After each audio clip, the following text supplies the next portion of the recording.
So welcome everyone to the ALK2 meeting. Just to let everybody know that the meeting is recorded, so be aware of that. So what I'm going to do is go to the agenda today. And so what we're going to do, I'm going to give a brief introduction, just to remind people who probably weren't here. Oops. Hello? Hello? Hi. Hi. Yeah. Yeah, welcome. Okay, we just got started. So this is the agenda. We're going to give an introduction, probably for the benefit of people who probably is not aware of some of the properties of the lead compounds. I'll start over with some of that. And then I'm going to give a few little updates and some highlights. And then fortunately, we're going to have Helen to present some updates and the CML data that she has gathered with some of our ALK2 compounds. So we're looking forward to hearing that. We're going to get an update from Alex and his team on some of the latest and greatest data that they have gathered. We're going to get some chemistry update from Sue, CRL, OIC. I'll have the update split into two from Deba and David. And then we're going to open the floor to some general discussions. We have a CTIP coming up, so I might be asking some of you to provide information for that. The date is on May 3rd, so look out for me getting in touch with you for some data. And we've been kind of thinking about a clinical plan going forward for the project. So we'll start to engage a few of the clinicians. They recommend that we should get together and hammer out what a clinical development plan might look like. So we're going to have some of those discussions going forward. Okay, so to move on, I thought I would just show everyone one of the lead compounds that we have right now, which is 209. I mean, it has a very good profile overall. The only two caveats that we're kind of trying to iron out right now is one, trying to establish a proliferation that we have confidence in, and some of that work is coming along very well. You're going to get some update on that today. But one of the lingering questions is whether or not this whole profile is too much of a risk. Can we actually go forward with it and de-risk it in development, or should we try and develop better compounds as we're doing right now? So, but other than that, the compound has a fantastic overall profile.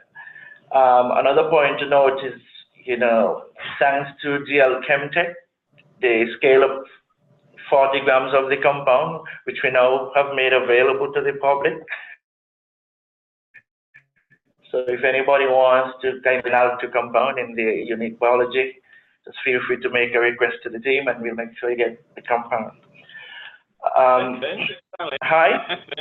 Hi. What is the feeling on the half-life of the compound? What's the feeling on the half-life? Yeah, so I mean, with mouse, 2 to 3 hour half-life in mouse is reasonable. Anything under an hour, then I tend to get worried, but I mean, I've seen good compounds having decent, half-life around this time frame in mouse, which is reasonable. We'd like to probably see it up to like 3-4 hours, but 2 is decent. We just monitor it in other species and see what it's like. So it might be better in rats and dogs, and so. But for the single species, I think in mouse with the high turnover rate that they have, 2 hours is probably reasonable for now, unless other people think differently. But it definitely doesn't look like a once-a-day drug, though. Obviously, we're talking about 2 or 3 times a day. This is mouse. We really need to look at other species and then allometrically scale to human. Yeah. 3 or 4 hours.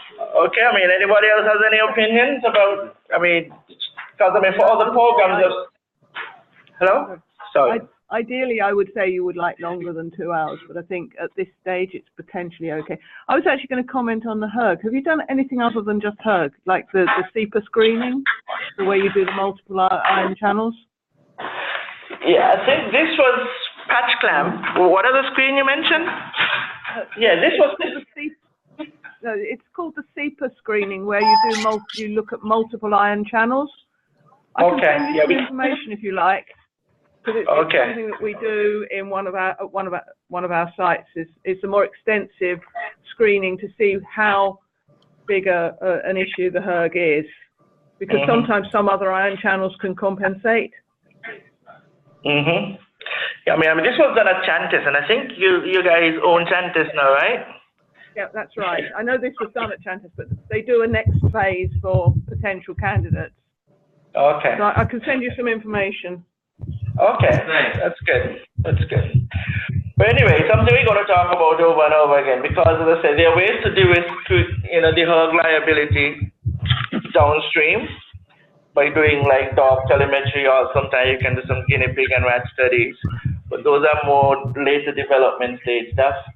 One of the good things is to fix it now if we could to chemistry. Ideally, yeah. If not, we might have to revisit and think about strategies going forward. So keep some of that in mind. I also the concentrations, isn't it? And what the efficacious concentration will be. Exactly. Yes. See what kind of window we have. Yeah. Okay. So the other thing to remind people of is that we thought the PK so far is quite decent. We have the rat PK here, and the half-life, what was the half-life? 3 months. Yes, the half-life in that was 3 hours, you could see. So, rodent species, I mean, the bioavailability looks quite decent so far. I mean, reasonable Cmaxes. And then for the benefit of people who have models that cannot dose orally, we also have done an IP dosing to kind of let people know what sort of exposures we get via that route. But I think this is ideal to do a lot of proof of concept and efficacy studies. The other thing to let people know is we see lovely linearity with dose escalation, which is actually what you want to see, particularly when you start going into tox studies. So we've done a kind of a brief crude study going from 10 mg to 100 mg, and we see nice linearity with dose exposure. So excellent properties of this compound for in vivo studies. And more important, we have done a crude quick tolerability studies. I mean, we dosed 209 at 25, 50, and 100 mg once a day. And then we did 25 mg twice daily, and you could see the compound was well tolerated after 5 days of dosing with no body weight loss. So, 209 is really a good tool compound, or lead candidate. I mean, so if we can overcome some of the hERG liability and preserve some of these features, I think we're going to have a great compound for this target going forward. Also to keep in mind, I mean, we're interested in some potential backup compounds to 209. Now, so far, 2 of the immediate backups behind 209 are 217 and 213. Now, unfortunately, they still have that hERG issue. But you could see with 217, one of the things is the selectivity over ALK5 is significantly improved, okay, for the 2 backup compounds. And for 2143, one of the features we're actually eyeing is the volume of distribution. That could be an interesting feature as we think about CNS distribution later on. So we thought that has a slightly different profile, and we'll kind of see what we can understand about those 2 different compounds later, provided we decide to take on the hERG risk going forward. But we're going to try and see if we can de-risk the hERG liability. Just point out that half-life is much better for those other compounds too. It looks like it. Yes. Yeah, David just mentioned a good point too about the half-life for these compounds. Look much better.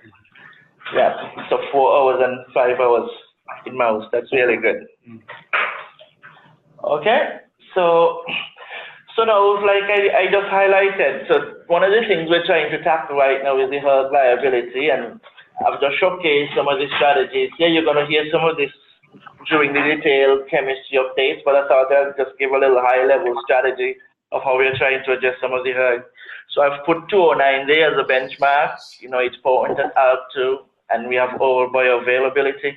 One strategy is to go after the trimethoxy group, and so we've installed like amide groups, a little bit more polar groups into that region. So you have this trifluoroamide example, and you could see immediately we overcome the hERG liability for that particular compound.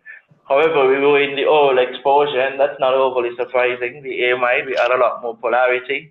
So I think the combination of the amide and the piperazine NH actually works against in terms of oral absorption.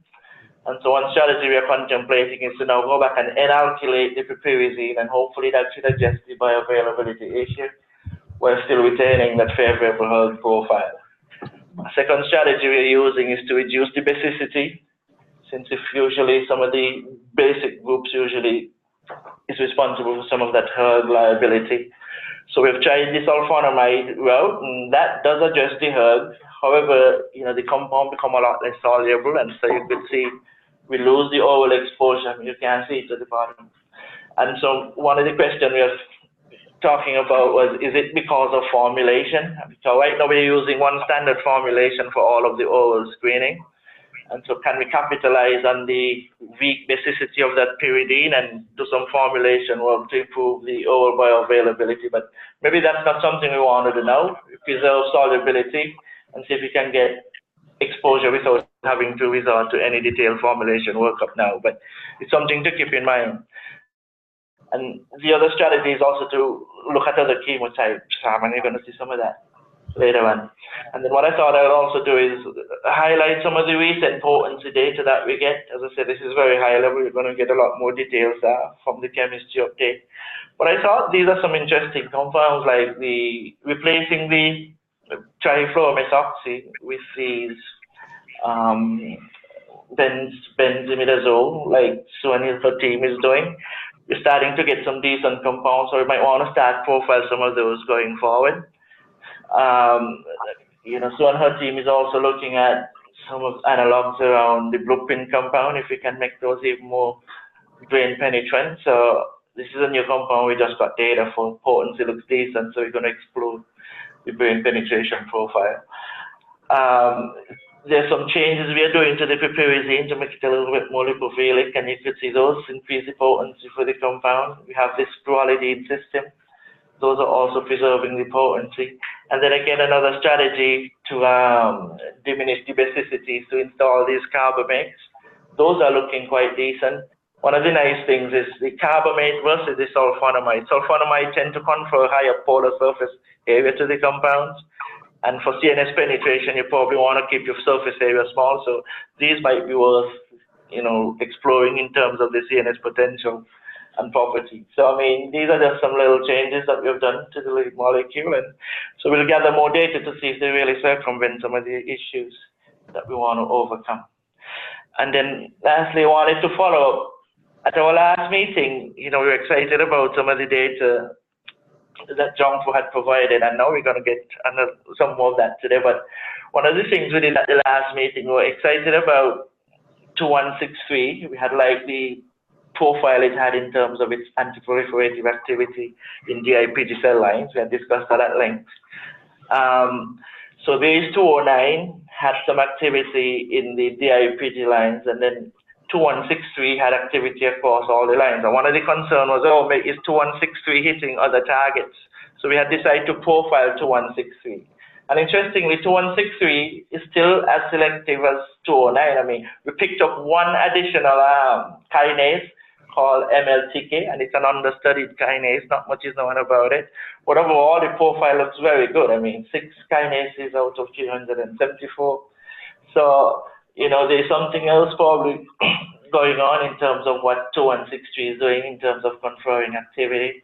And so it was kind of nice that we decided to screen a whole bunch of compounds to better understand the antiproliferative profile, and we'll continue to monitor that. First, I wanted to give you an update of the selectivity profiling that was done on 2163 to kind of get rid of the notion that 2163 was broadly unselective.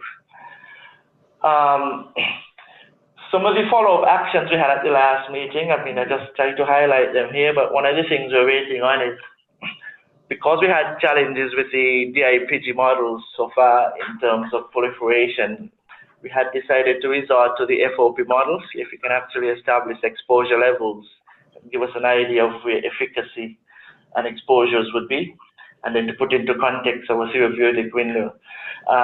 So importantly, Eileen has completed the experiment, and she's doing a lot of the analysis, and we'll be getting an update from her on April 24th, so stay tuned. That's already booked, so we're looking forward to that outcome. The other thing we discussed at length the last time was starting to really honing on looking at combination studies, and so Jerome is looking into a strategy, so probably at our next meeting we're going to get some update from that. But in addition to Jerome's effort, interestingly, there's Julie at Charles River that we met. She has some CHIDI cell lines, the DIPG cell lines that she had gotten from Angle, from Spain. So she's also willing to look at some of these compounds in combination in the 3D model, because sometimes 2D and 3D efficacy can look very different. So we're going to cover both bases. So I've collected a bunch of compounds for that combination study, and we'll be shipping those very soon. Okay. The other thing was, again, understanding drivers of the DIPG line, and that's something Alex thought you might want to take a stab at over time. So that's still an ongoing actionable. And then the in vivo teams are working hard to actually come up with an in vivo model. And just to kind of sum up, let people know that 209, that was an actionable the last time. It's now available for people. Just make your request. You can have it to do whatever studies. And if people want to make that request, they should contact you first, and then you'll work from there. Yep. Please also, we have set up for distributing it to everyone, but you will need to forward to us, anyone online, your own FedEx numbers, etc. We have limitations on how much we can spend on couriers. That's right. Okay, now the last two slides, what I wanted to do is kind of get us more back into some strategy, and I was debating whether to leave this at the end of the meeting or do it now, but since some people might take off, I thought I'll probably just discuss it up front. But so prior to Jeff leaving, I mean, we had a strategy. We were really excited about 209, and we had mapped out a development path for 209. So the key we wanted to do, you could see in this Gantt chart, is to establish efficacy, since if we never had any DIPG model, establish efficacy in an FOP, which is ongoing, and so we're kind of on schedule for that one. After that efficacy, we kind of keep debating whether or not we want to go forward with the hERG liability. And one of the strategies Jeff had put in place was to de-risk the hERG by doing dark telemetry. Well, that's more of a development action. And we were debating, is it worthwhile spending the money now or doing it later during development and try and adjust some of the hERG issue. Some of the things we also wanted to do is just get a feel for dose escalation and dog PK. And those are more costly items that we had put those on hold for now. But now with the revised, so I now have a revised candidate selection timeline. What we have done, we have kind of decided, you know what, since this funding for the CTIP that we have going right now finishes in November, one of the deliverables for that was to actually deliver a candidate up front.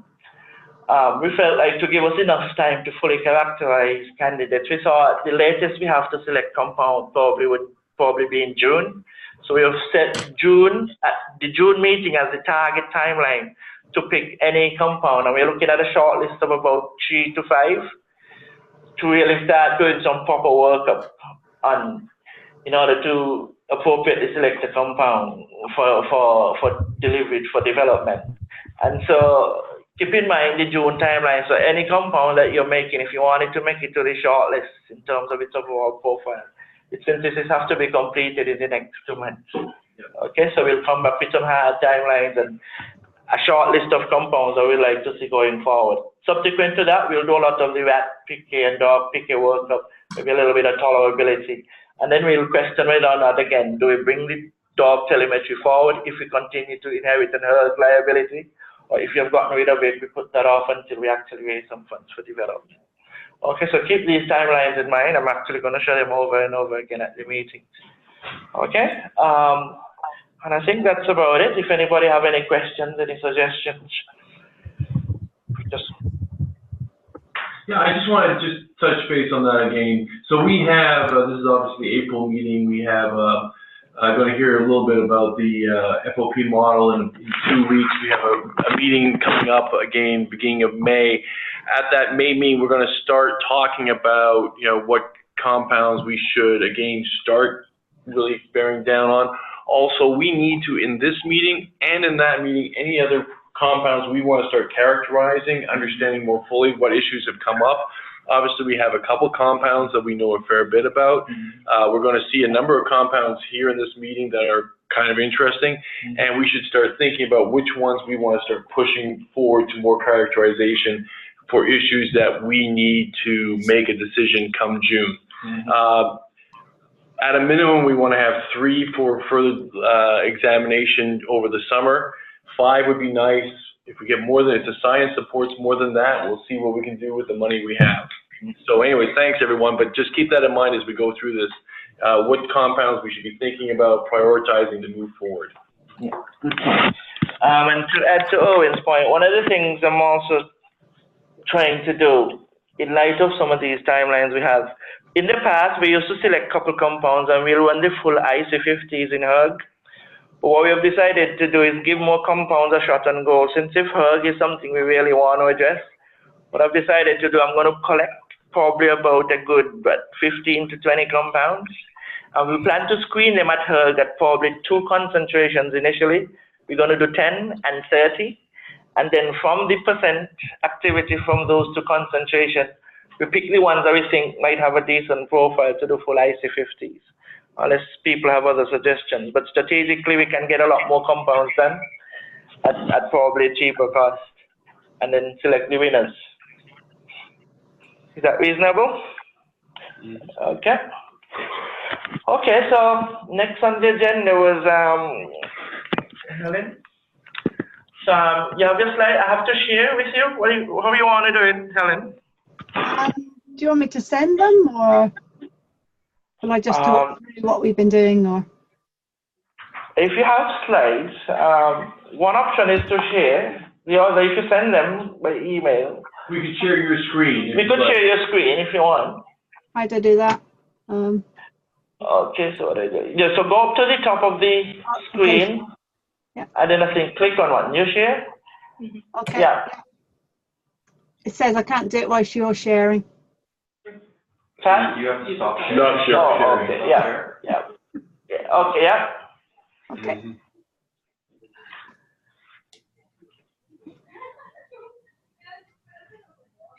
Okay, so I just run through what we've been doing. Can you see it? Yeah. He's coming. Okay, there we go. Okay. There we go. Can you see it? Yeah? Yep. Okay. Good. Okay, so as you know, we've been looking at CML, which is caused by a translocation between chromosome 9 and 22, which leads to a Philadelphia chromosome, which is a positively active tyrosine kinase. So in the past few years, we've done quite a lot of work on the BMP pathway. So we know it's highly deregulated in CML. And we know that we get upregulation of particular ALK6, but also there's higher secretion of BMP2 and 4 in the bone marrow niche, and the cells respond more to the BMP ligands. And this causes them to self-renew, and it's sort of maintaining the leukemic stem cell population. So we're quite keen to try and target BCR-ABL and the BMP pathway.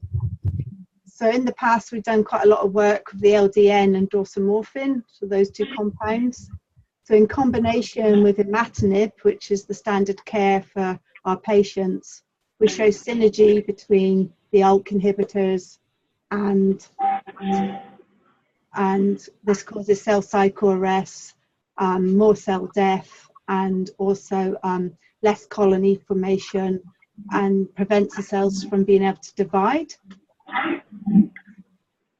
So to date, what we've done is we've used 3 CML cell lines. We've profiled them for the different ALKs. This is just a summary of the ALK receptor expression profiling by PCR. And we've also looked by flow cytometry as well to see what levels they had. So to date, we've looked at 7 of your compounds. So here's the list here. And we've used Rosazurin assays against 3 cell lines. So K562s,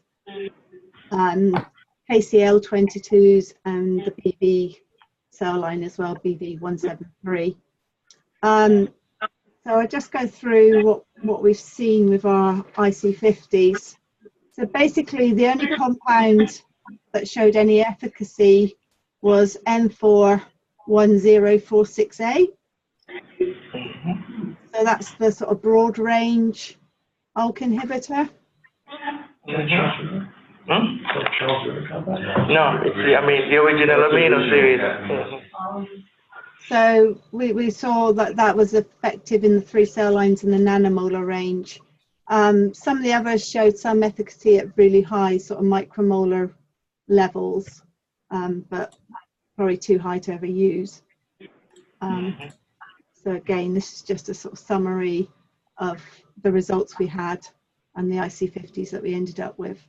So we then went on just to do some more assays for trypan blue exclusion and apoptosis assays to see how effective they were. Really, the only one that seems to show any efficacy in our cell lines is the 1046A. So we've then gone on to have a look at whether or not it's synergistic with imatinib, which is, like I said, is the standard of care for our patients. So we're always going to be giving them this tyrosine kinase inhibitor against ABL, as well as anything else we give them. So you can see that in combination with imatinib, it's highly synergistic. So it looks quite effective. And that's where we are, really. So we were wondering whether we should screen some more compounds. What would happen if you take like one of the weaker compounds and then see how well it synergizes with like 209? If you take 209, which is about 6 micromolar by itself, so would it show? Yeah, so after the meeting, Kudzai's doing that at the moment, so she hasn't got the results at the moment. She's just finishing those experiments, see whether or not it does synergize with imatinib. Yeah. Okay, that's good. And it's exciting, interesting. So we were wondering whether or not you've got any other compounds which are similar to 106 that maybe we should look at, or other of the ALK2 ones that you'd like us to look at. We should probably we have more amino compounds, right? That was from the early series. That was from the early series. I don't know if Alex can speak to that. I don't know if they have a set of those, because those are SGC Oxford ends, right? Yeah. We never really got our hands on too many of those. It's the amino. You remember in the beginning you had that amino group on the pyrimidine? Yeah, they're usually more potent and less selective. Yeah. So hi, this is Alex. Hi, Alex. Yes. We've got a full kinome profile for that compound. Okay. So we do know it's less selective against the broader kinome. Yes. We can share that data. In terms of sort of analog compounds, I think there might be a few. We'd have to see what we have in house. It might.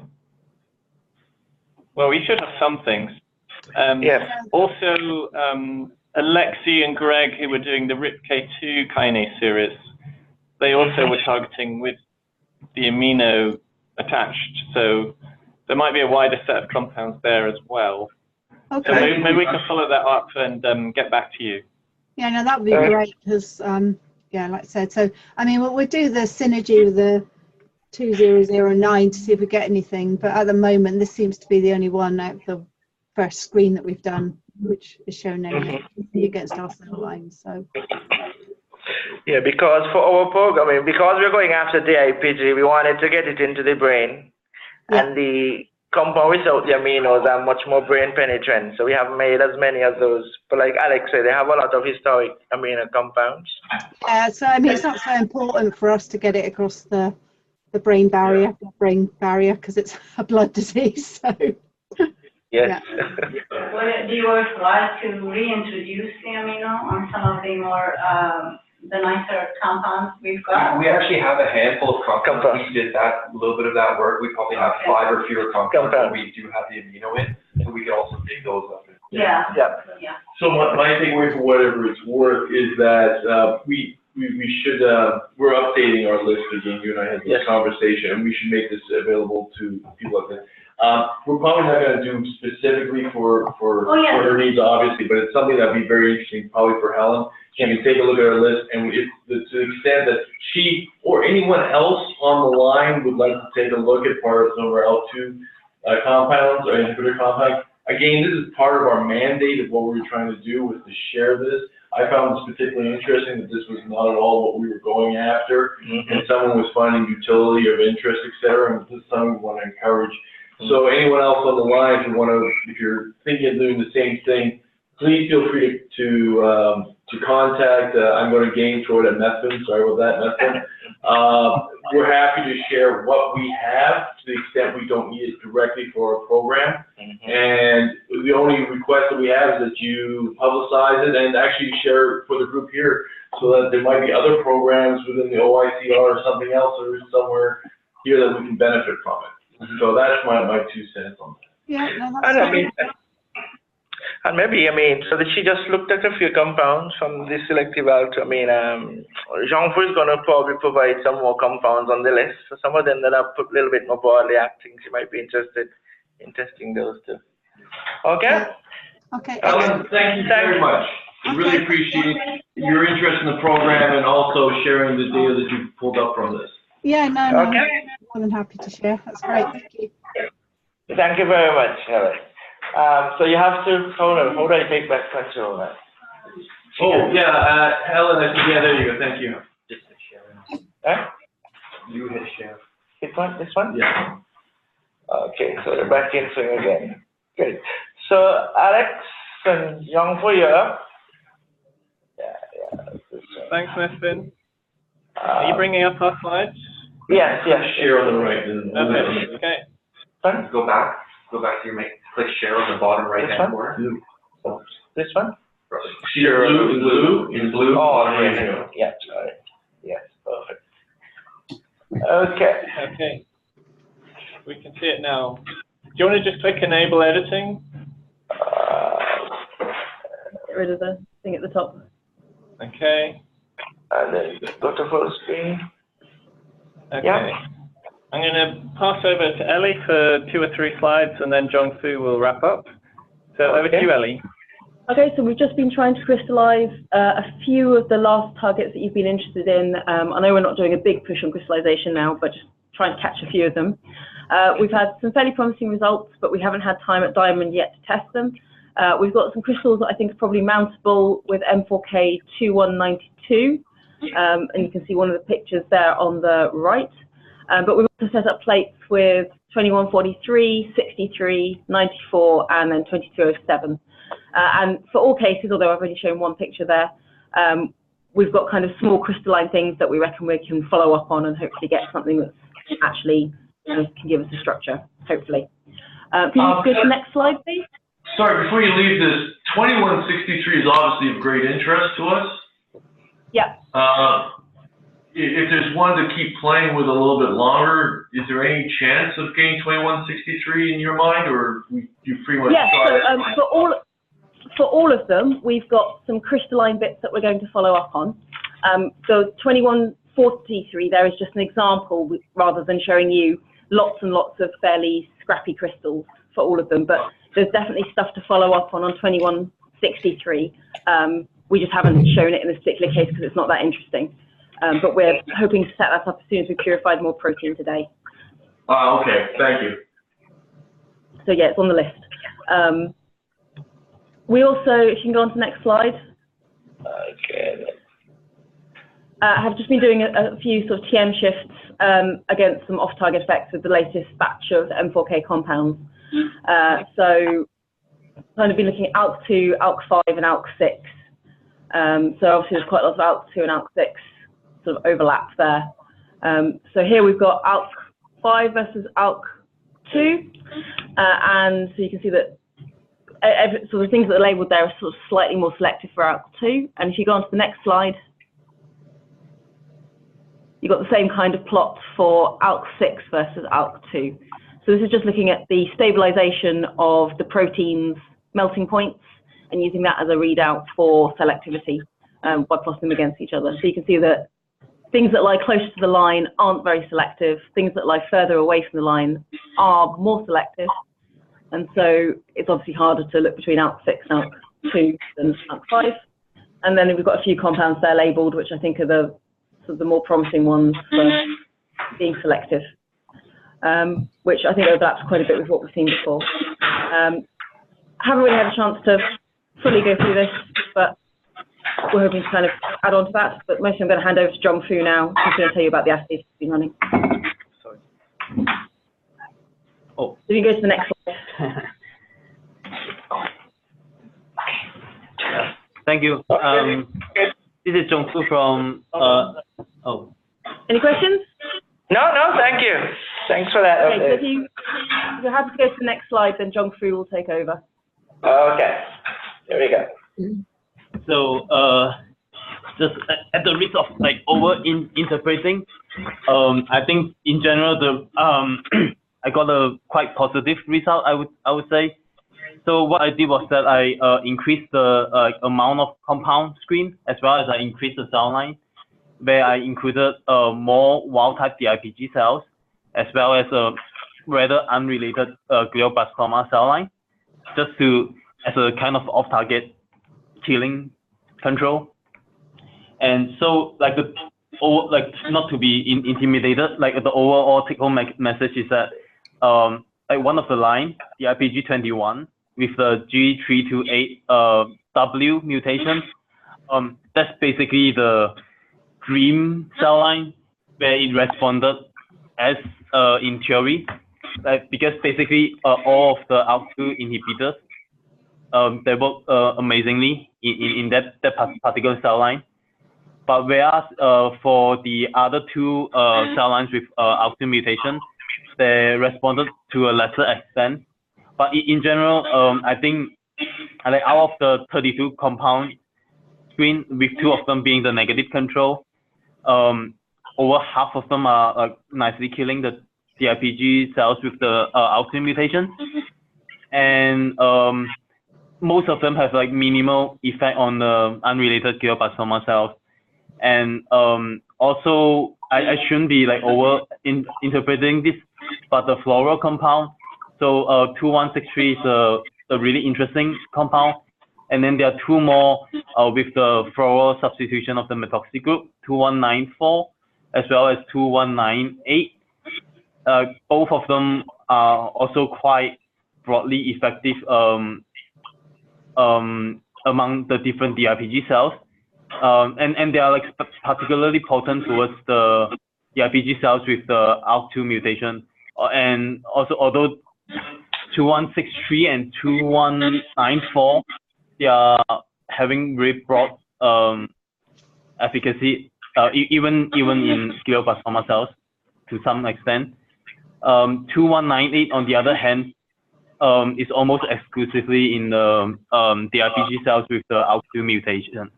Yeah, so and actually quite potent as well. That's it. So sorry, how long are these assays? 5 days? How long do you incubate this compound for? So basically the same timing as before, 7 days of treatment. Okay, and what's the density you use for the cells? They are different, ranging from 500 cells per 96 well, or to 2,500 for the 21. I determined the number based on the prior optimization experiment. Yeah, just to make sure that like without adding compound, I'm not basically starving the cells by incubating them in the same well, like 100 microliter of medium for like 7 days. So I started with a like cell number that is not overgrowing within this duration. And for the sensitive compound, for the sensitive cell line, do they go close to baseline when you get potent inhibition? Does the bottom of the curve? Yeah. Basically, it's nicely towards the bottom of the curve. Okay. So I can see really nice, no response at like really low concentration, and I can see the nice curve as well as the nice plateau, which is basically almost 0. Okay, thanks. Whether or not this is the right time to ask this, but 2163 method, you mentioned earlier that you did a kinase selectivity, and it showed still a lot of specificity.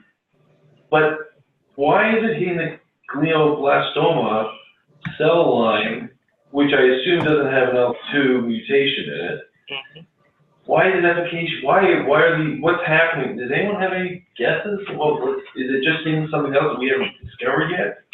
I mean, it's 6 micromole. I wouldn't lose sleep over. It's a 6 micromole activity in a glioblastoma line. So, I mean, you could run that tomorrow and it might become 10, 12 micromolar. That's too weak to kind of lose sleep over. Maybe the color coding is throwing off. So. Yes, okay. I'm not looking for it. So 2194 is... The activity in the glioblastoma line is weak. I mean, it's there, but yeah. Well, what we got 2009? It's the ones down at like sub 500, sub 100 nanomolar. Those are the ones that's probably, you'll probably get more worried about. Yeah, the weak compounds of high micromolar I'm not too concerned about. So that G328W, that looks really impressive. Is that the only cell line that has that particular mutation that we have access to? Yeah, in our hands, that's the only, I'm not sure whether someone in our team, like, we can get other cell lines with that mutation. But potentially this is potentially an effect from the different combination of mutation as well. Just we have to keep in mind, Sure. Okay. Some of the other background. Has anybody xenographed this line? I mean, I tried, it doesn't work in my hand. I think that is too much. And you someone who's they told me the same thing, so it's not just my target. They don't xenograph. Wow. But it's 07, but the DIPG 007 is okay. Yeah, 07 is the only one of those that okay. Well, DIPG 6 as well, but it's wild. Okay. That's good. That's always unfortunate if you get a cell line that's so sensitive where you can go xenos on it. Yeah. But at least 007 looks decent. You might be able to pick 1 or 2 compounds. In that line. Okay.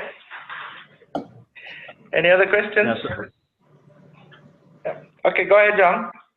Yeah, so we can, I think, proceed to the next slide. So this is just a really rough representation of the experimental design, as well as how I clustered or classified some of the curve fitting that are like slightly ambiguous, because some of them, like, so we have the ones that are really having really clear efficacy on the left, and there are ones that are like having really clear no or low efficacy on the right. And then there are some which are slightly ambiguous in the middle, where there's a slight drop in the curve. So there's a slight curve, and then there's even, like on the bottom, there's even a plateau. So yeah, I actually would like to ask for opinion, like anyone who's in the meeting right now who's having some like experience with this kind of ambiguous curve, because at the moment basically I'm classifying them all as basically like not responsive. So because basically the curve never dropped to like even over 50%, but on the other hand they do show a plateau. So yes. I mean, one of the things we do sometimes, and that might be something you want to capture in your table. That's why I was asking about the bottom for some of the curves. You might want to capture in one of your columns. You report the 80-50. It might be good to capture where the bottom of some of those curves are, so people can kind of make a judgment call. So that's just a recommendation, so that when we look at the data, we see an EC50, we get contextual information about the depth of the curve. Because in some cell lines, that's the phenotype you'll see. Some of them don't always go all the way down, and sometimes with experience, you got to kind of better understand what that means for that particular line. So you mean I'll include something like the lowest, like the signal at the highest concentration point? Yes, that's right. The bottom of at the highest concentration where it plateaus, you capture that that value in your table. The maximum response. The maximum response. Yeah. We'll do that. Yeah. Okay, and the other thing, so some of the good compounds that are potent, we might also want to increase another N on it. So at least have some hard N values, at least N of 3, if that's reasonable. Yeah, for sure. Okay, thank you. One more slide. Yeah, the last slide. Yeah, can move on to the next slide. Yeah. It's fine. Oops. Okay, sorry. It wasn't responding and then it just went crazy on me. So there we go back to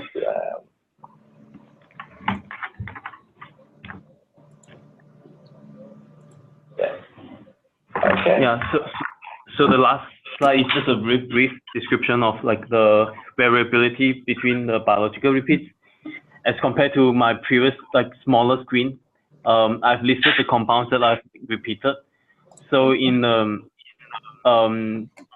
DIPG 21, especially there's some variation where the second screen, the current screen is more, the cell line is showing more sensitivity to the different compounds.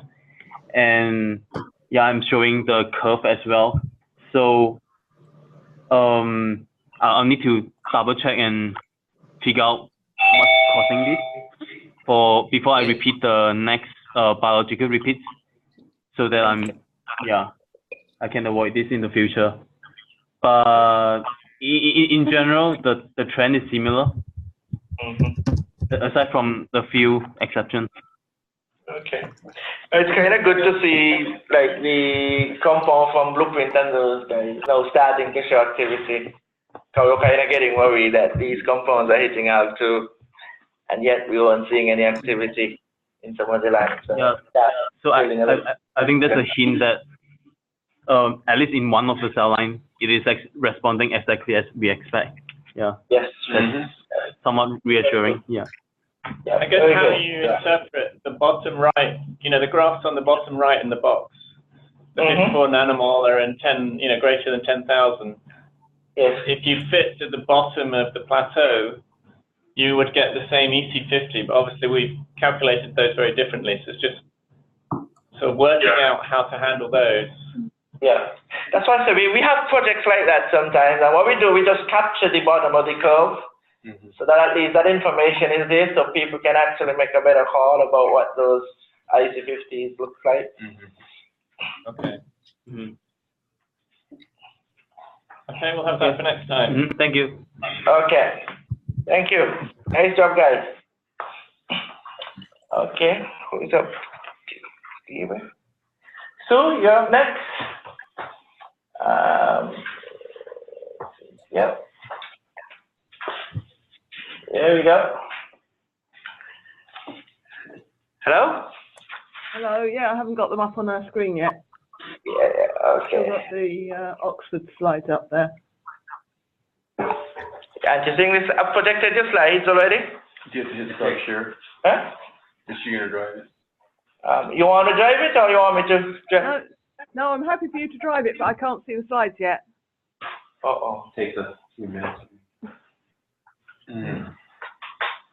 Should I relaunch again?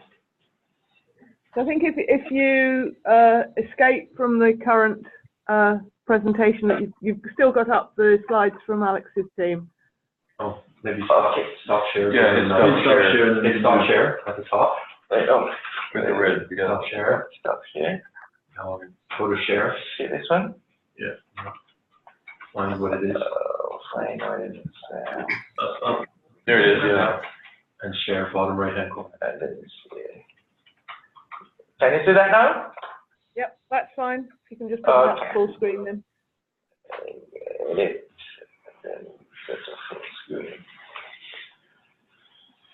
How is that? Better? No. Just coming. Yeah, okay. Okay. Yeah, if you can go to the next slide. Yeah.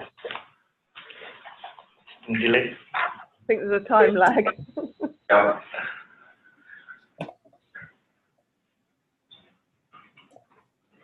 Anything yet? No, it's not moved on yet. Maybe you should keep it in, if it's not in full mode. I think you might need to press enable editing at the top. Oh, yeah. Which one? Enable editing at the top of the screen. Manual editing. And then if you press full screen. Full screen. That's it. Can you see that now? Yep, lovely, thank you.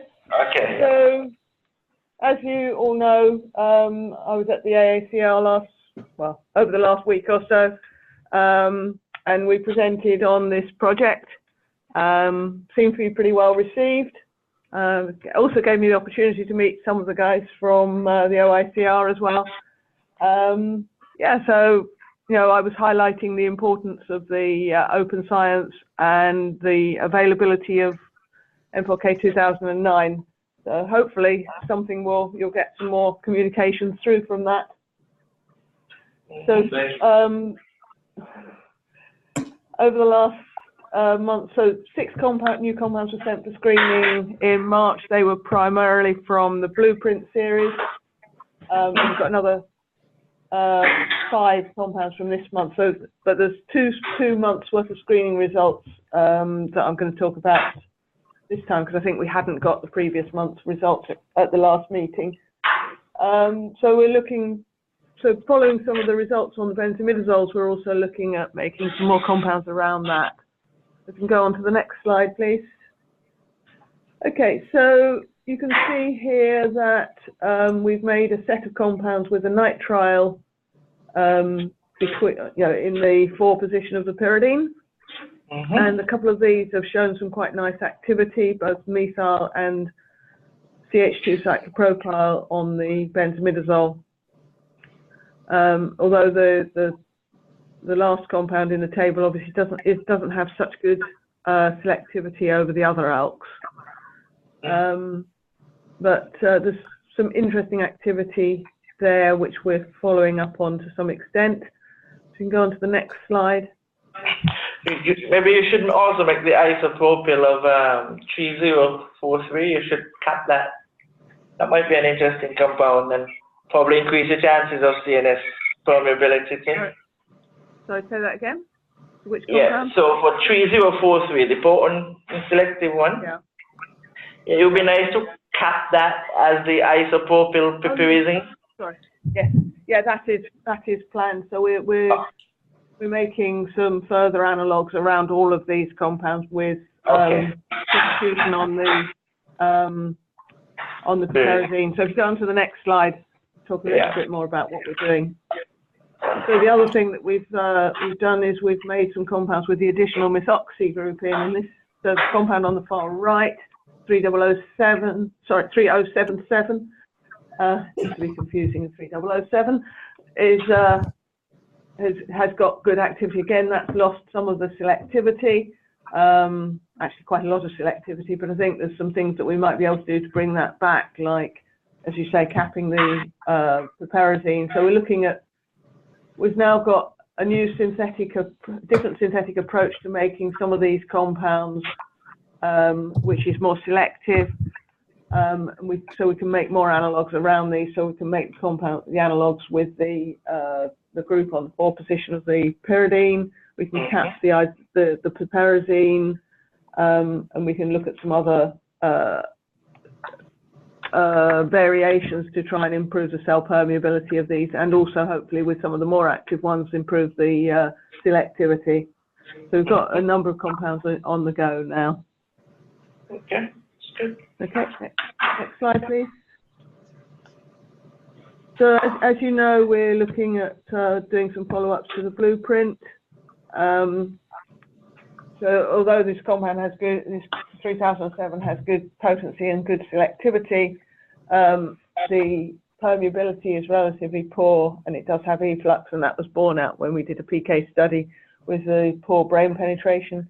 Discussed this before. The potential is that you've got high molecular weight, you've got quite high pKa for one or other of the 2 highlighted nitrogens. So our current plans are aimed at improving the physchem properties while maintaining the potency and selectivity. Please go on to the next slide. Okay, so the 2 compounds at the top, these both fall within the blueprint patent, but they both show good potency, good selectivity, and they have the potential to show improved brain penetration, because in both cases the MPO score, calculated MPO score, is better than 3007. pKa for both is lower, and for the compound on the right, the molecular weight is down somewhat. So we've also looked at a few other core variations, so replacing the pyridazine by other cores.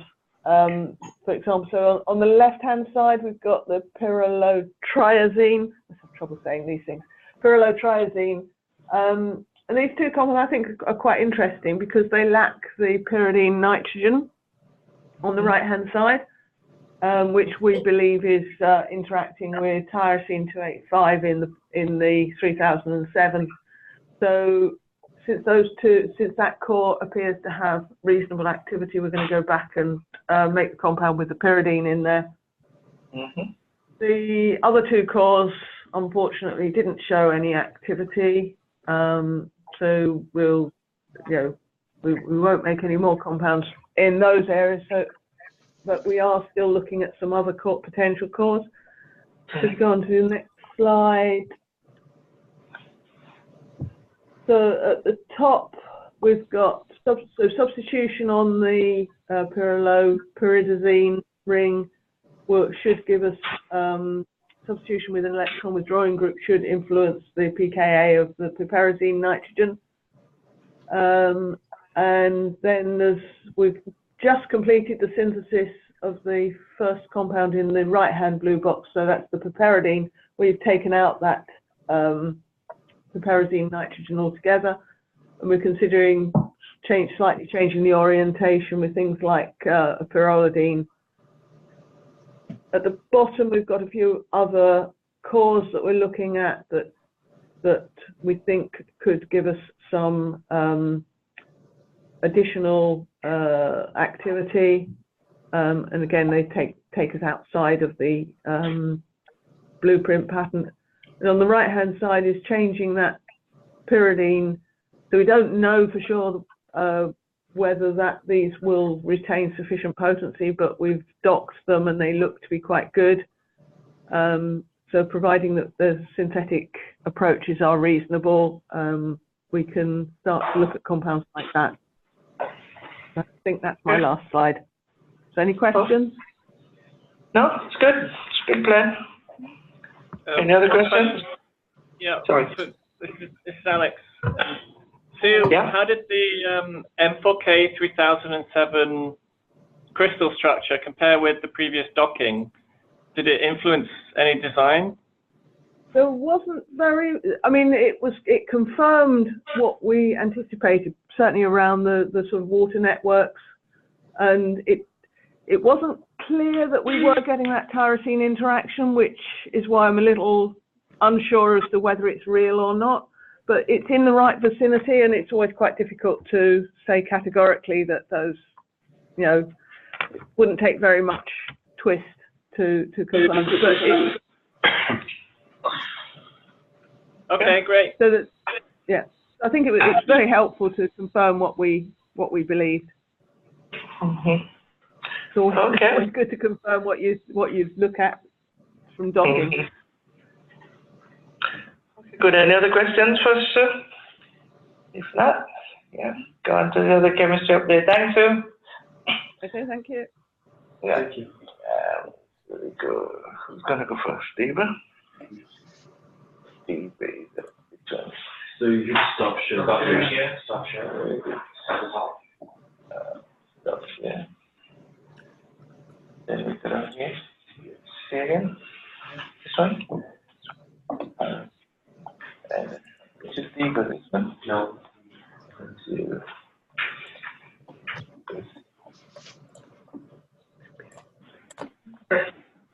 First. Yeah. This one? No. Oh, the list you had when you go to the bottom list that you just had. Parallel list. There you go. Okay. Could you start at slide 10 for that one? Yeah. I'm not sure sharing that though. Can you guys see that? Yes. Can you see that? No, you haven't. Check. Okay. So if we go back to where's the sheet stuff? There. Yeah. This one? There you want the one right to the right. Yeah. Which one? That one there. There you go. This The one? blue. This one? Mm-hmm. Then I hit here. And if you use screen. Right. So this one. Mm-hmm. All right. Stop share for a second. Go go to share, very top of where it says screen. Is that where you want it? Yeah, screen, top left. Top left. Keep The going. green button. The green one that's there. Whoop. This one? No, No, on the screen. This one there.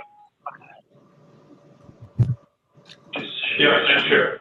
now share. Bottom right. Yeah. Is it PowerPoint? Go to PowerPoint. And?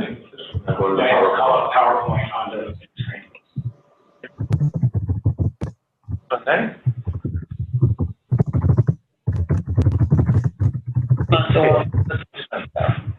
Okay, can you see that now? Yes, thanks. Yes. Yeah. Okay. Okay, so, hi everyone. Today I'm just going to be giving a brief update on some of the compounds that we made in the past month. However, I'm first going to highlight some of the amides that you were very much interested in, and these are amides that I presented in my last presentation. So one of those was the fluoroamide analog M4K 284, and the reason why we were very much interested in it is in comparison to 2009, cell-based potency and the biochemical potency was relatively good. And it offers the additional advantage of having pretty good selectivity over ALK5 in comparison to some of the other amides that we've made. Then you can go to the next slide. And we are also interested in M4K 2192 shown on the right. This amide had really good potency in the biochemical assay, and unfortunately, it didn't have very good potency in the nanobreath assay and had reduced selectivity over ALK5. But in the next couple of slides, I'll be highlighting how we plan on resolving this issue. So we did receive some PK data for both 2184 and 2192. Unfortunately, the results didn't look that promising. There is a substantial reduction in bioavailability and a significant loss in terms of the AUC and Cmax values in comparison to 2009. And also, when these amides were tested in the KCO2 assay here at OICR, we saw that there was a significant efflux ratio of 40 to 47. So the next slide will talk about how we plan on addressing this problem. So there are a couple of other projects that we do at the OICR, and a couple of those compounds actually has shown that we have an improvement in pharmacokinetic properties as well as metabolic stability by alkylating the terminal bacteria and nitrogen. So I'm currently making those analogs. So we are going to be methylating and isopropylating the terminal nitrogen of the pyrazine group. And also the motif that I've shown on the right, it's been suggested and looked in the literature that this motif has the ability to improve metabolic stability. So hopefully that will address this issue. We'll be finding out in the next couple of months. Next, can you ask people on the line? Could you mute your phone on the other end, if possible? Thank you. Yes, a lot of feedback. Thank you very much. Yep. And also, we've received a co-crystal structure of one of our first amides, which is M4K 2149 with ALK2. And this has been really useful. It's helped us to understand how these amide compounds are actually interacting with ALK2. This can be seen in the figure. There's an intermolecular hydrogen bond between the NH2, the primary amide, and the ortho-methoxy substituent on the arrow ring. And there's a putative interaction between a key lysine 235 residue and the oxygen of the carbonyl group of the amide. And so this has really been helpful in sort of guiding our medicinal chemistry efforts. The next one. A couple of other analogs that we've made in the past month include this very interesting compound M4K2207, which has this cyclic ether motif. It's actually shown relatively good potency in the biochemical and cell-based assay, but the drawback with this compound, there's a reduction in terms of selectivity over 2009 for reasons that are still not clear to us. As I mentioned in my previous presentation, we did substitute the aryl ring for a pyridine, and in this case, we substituted it for a pyrimidine in M4K2208. This was not well tolerated in this particular series, but interestingly, for M4K2221, which has the primary alcohol constituent on it, it actually was able to maintain relatively good selectivity over ALK5 and pretty good biochemical potency. So it might be interesting to take a look at how this compound actually interacts with ALK2 in the future. And finally, for M4K2223, this is a common precursor that we use to make some of the fluoroamide compounds. We were hoping that the weakly basic nitrogen of the nitrile would be able to interact with the lysine 235 residue that I highlighted in the previous slide, but unfortunately that doesn't appear to be the case. Go to the next one. And finally, we were interested in sort of playing around with the positioning of the primary amide with respect to the aryl ring. But for M4K2222 and 2226, it sort of suggests that having the primary amide pair up to the pyridine substituent is very crucial for maintaining potency. And then finally, for M4K2227, I'll be making more of this in the future, but just to get a bit of a idea as to how it acts in the biochemical kinase assay, it shows pretty good potency and a slight improvement in selectivity over ALK5 in comparison to the unmethylated pyridine analog. Yeah, that's it. Any of these getting moved forward into any other assays or any other actions to continue on these? So we're going to wait to see how the alkylated pyridine analogs behave in the nanobret assay. So we're still waiting for those values, and then we usually test them too in an OICR KCO2 assay. And yeah, whatever's promising will also be tested in hERG, I believe. So. Yeah, I'm trying to pool. So we typically get metabolism and stuff, and then I'm going to pool a list and then send them because the critical thing is hERG. It can overcome the hERG with some of these analogs. It's going to be huge. Any of these that you expect to have improvement on hERG, or that they're doing? Yeah, so the whole idea with those amides, as soon as we cap the, that's where yeah, we're hoping that we're going to still preserve the good hERG properties. And we know we can substitute the pyridine nitrogen and still retain the activity at ALK2. We don't lose it. So the question is how much hERG profile we actually retain. So that's going to be key. So we're pooling the compound instead of selling a big list now. We want to have all of the interesting compounds and that we think are going to adjust to this. Okay? Any other questions for David? Good job. Okay, we move on to David. Just stop share. How do I go against this guy here? Up top. Stop share. Yeah. There you go. Take a little bit of time to get accustomed to this. Stop share. And then David. Wave. Where is it? He used to be here, he disappeared. Show all windows. This one? Bottom right. Bottom right. Bottom right. Bottom right hand corner. Bottom right. Bottom of that window. Right here. Yeah. Yeah. Scroll down. There it is. Middle of the bottom row. This one? Yeah. And then share. Okay.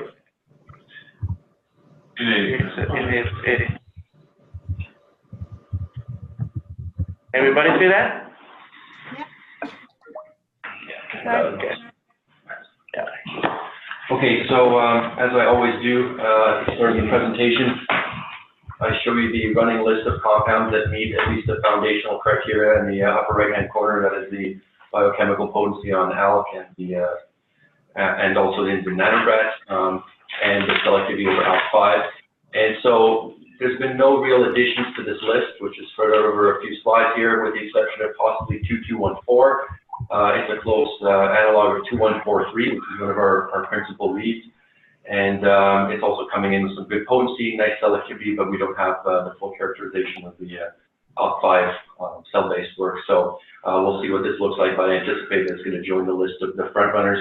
And again, as we talked a little bit before, we're looking to assemble a set of compounds which you can whittle down to our critical 5 or fewer in June. So this is the running list for those. There's also a secondary list, and this is a list comprised of compounds which meet one or more, but not all of the criteria in the upper right-hand corner. So again, it's a kind of a diverse set of chemotypes, but all which have at least one liability working against them. So many of these for many of these chemotypes, we're working to address these liabilities. For example, there's 2192 here, which Diva is talking about in the amide series, so it has its attendant PK liabilities, etc. So we're working to overcome that. Another interesting compound was 2186, which is this dimethylated piperazine. And this is a series that we started some initial work, and then an undergrad student that we had, so young, she worked on a number of analogs in this series to complete the set. And one of the initial problems with both 2151 and 2186 was that there was poor selectivity in the cell-based assay over ALK5, and we're still waiting to see if these two latter analogs can overcome that issue, because the potency and the selectivity in the biochemical are quite interesting. So this is a series that we want to keep our eye on. What we do know is that this dimethylated piperazine unfortunately does not address the hERG issue. So that's another issue with this series which is yet to be overcome. Here's a couple other examples. Again, with the dimethylpiperazines, these now have the fluorine in the middle, and this is another series that were derived from 2163, which we're looking at and kind of keep our eye on. Again, really interesting cell-based activity. We don't anticipate that these will address the hERG liability either. One of the things that might potentially address the hERG liability, and this is what Macklin referred to in his introduction, are the carbamates. And you can see, especially for the smaller carbamates early on in the series, they're quite potent. As we do bulk them up, they lose a bit of the activity in ALK2, but there might be a sweet spot for some of these smaller carbamate compounds to see if they might address the hERG issue, because they do show some nice selectivity over ALK5 in biochemical sense. We don't have the cell-based data yet. And one of the other things that, sorry, there's a lag here. One of the other things that we're looking at in order to potentially address the hERG liability is to change the bulk and the orientation of that, what was previously the piperazine portion of the molecule. We're trying to see if these substituted pyrrolidines might work for us.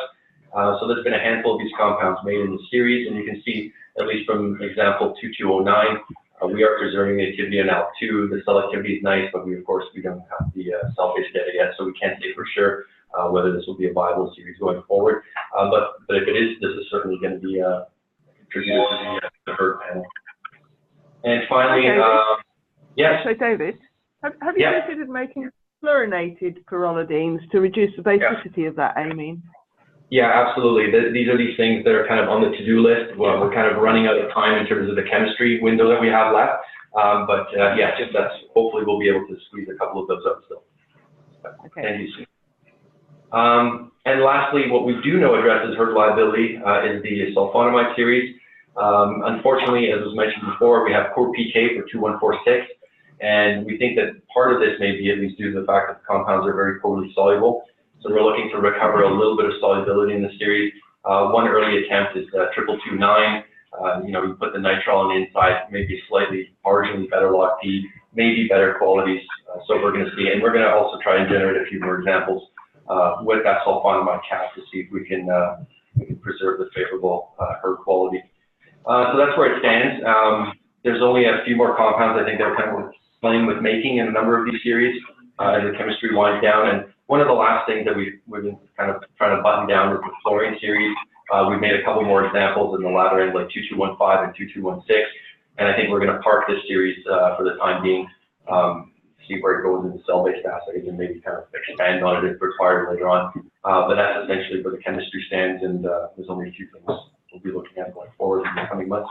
So, that's it. Good. Any other questions for David? Okay. So that's it for most of the presentations for today. I mean, now it's open for any generic discussions. Like I said earlier, we have some CTIP progress report coming up. I think this is the last one before the final date for the CTIP, which ends in November.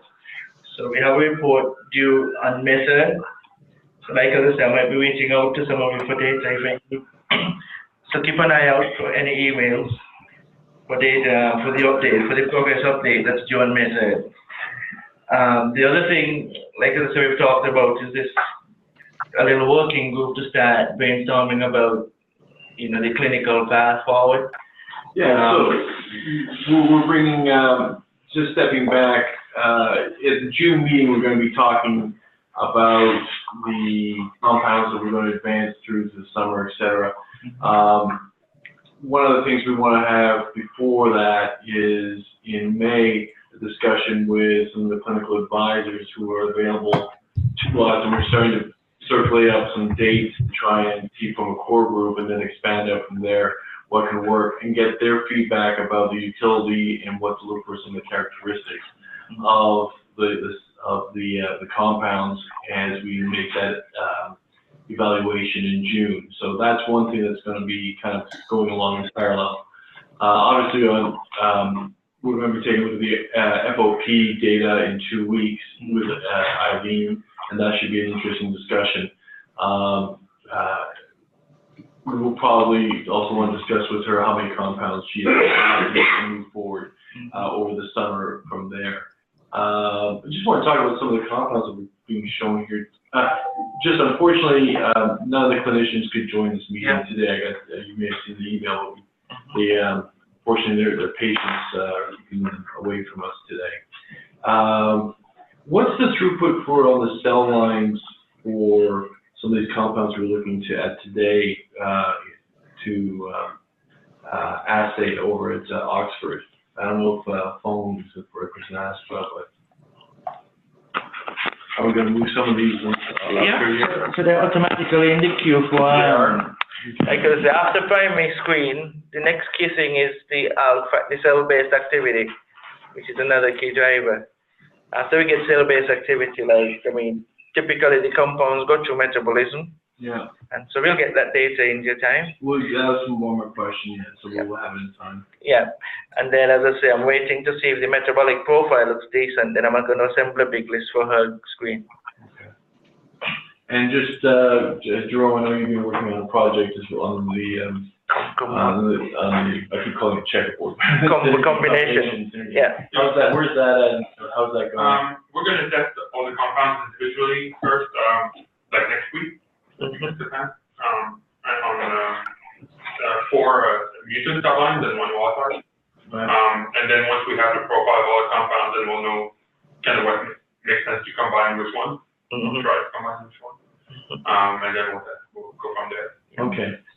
Any ideas about the timing for kind of results for that? Again, thinking that we want to have as much information available to us in May and June. Yeah, so in principle, we should have like all the compounds individually, the data like next week, if everything goes to plan, and then after that, you know, for the June meeting, definitely we should have the combination data as well. Fantastic. And then there's one. So I have one cell line that's not on that junk weapons. Because they don't have it, or there's DIPG 36 from Stanford. So I can share it with them. I think they have an MTA with Michel Lanche's lab, or we can test it here as well with all of these compounds. Is it a G328? G328E. E. Okay. It's different mutation than all these ones, so that's why it's interesting as well. And that one didn't be in the graph. Okay. Interesting.